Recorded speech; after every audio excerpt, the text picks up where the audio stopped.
Hello అండి అందరికీ. ఇవాళైతే ఇంట్లోనే అన్ని కర్రీస్‌లోకి టేస్ట్‌నిచ్చేటటువంటి సాంబార్ పొడినైతే తయారు చేసుకోవడం చూద్దాము. ఏదన్నా కొలత కోసం మీరు గిన్నె గానీ, గ్లాస్ కానీ అయితే తీసుకోండి. శుభ్రంగా ఉన్నటువంటి ఏదైనా కళాయినైతే తీసుకొని స్టవ్ మీద సిమ్‌లో అయితే పెట్టేసుకొని, మీరు ఏదైతే కొలతగా తీసుకున్నారో దాంతో ఒక 2 గ్లాసులతో ధనియాలైతే వేసుకొని, లో ఫ్లేమ్‌లో మంచి కలరొచ్చేదాకైతే ఫ్రై చేసుకోండి.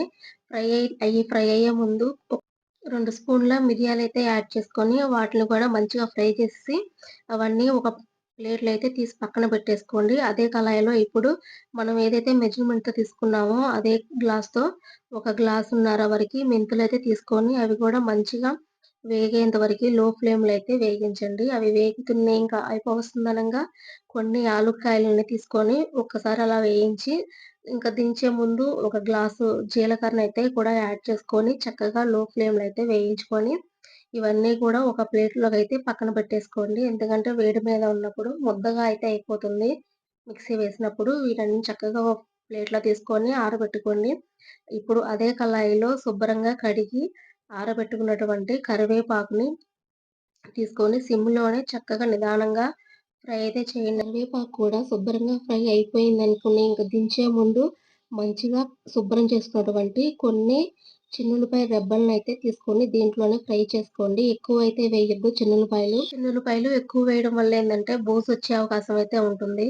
అందుకని తక్కువైతే వేసుకోండి. ఇట్లా వేయించి పెట్టుకున్నవన్నీ చక్కగా ఒక ప్లేట్‌లోకి తీసుకొని శుభ్రంగా అంతా ఆరిపోయేటట్టుగా చూసుకోండి. చల్లారిన తర్వాత, ఎందుకంటే తడిగా ఉన్నప్పుడు ఈ పిండిదంతా ముద్దగా అయితే అయిపోతుంది. అందువల్ల చక్కగా చల్లారబెట్టుకోండి. చల్లారబెట్టుకున్న తర్వాత శుభ్రంగా కడిగి పొడిగా ఉన్నటువంటి మిక్సీ జార్‌నైతే తీసుకోండి. తడి లేకుండా చూసుకోండి. కొద్దిగా ఏమన్నా తడి ఉంటే గనక ఏదన్నా చక్కగా పొడి క్లాత్ పెట్టి శుభ్రం చేసుకోండి. చేసుకున్న తర్వాత ఇవన్నీ వేసేసి చక్కగా మిక్సీ పట్టుకొని, మిక్సీ పట్టిన పొడిని కూడా వెంటనే బాక్స్‌లో గానీ, ఏదన్నా గాజు డబ్బాల్లో కానీ వెంటనే అయితే వేయొద్దు. ఎందుకంటే కొద్దిగా లైట్‌గా ఆవిరనేది వస్తా ఉంటుంది గదా! లైట్‌గా. దానివల్ల ఏందంటే పురుగులు పడతాము, బూజు పట్టడము అలా అవకాశం అయితే ఉంటుంది.